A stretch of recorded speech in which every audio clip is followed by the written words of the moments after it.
সবার দেখো পূজা পাঠ করার পর সবার শেষে এই ক্রিয়াটা করবে। একটা 16 আনা কয়েন দেবে।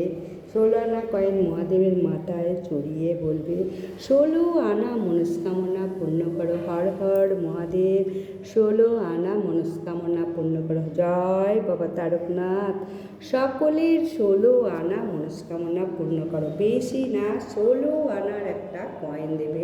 আলাদা টাকা দিতে চাইলে দাও, তাতে কোনো দোষ নেই, কিন্তু মহাদেবের মাথায় একটা 16 আনার কয়েন চড়িয়ে বলবে 16 আনা মনস্কামনা পূর্ণ করো। দেখো আমার পূজা পাঠ হয়ে গেল। আজকে তোমাদের সকলকে দর্শন করিয়ে দিলাম।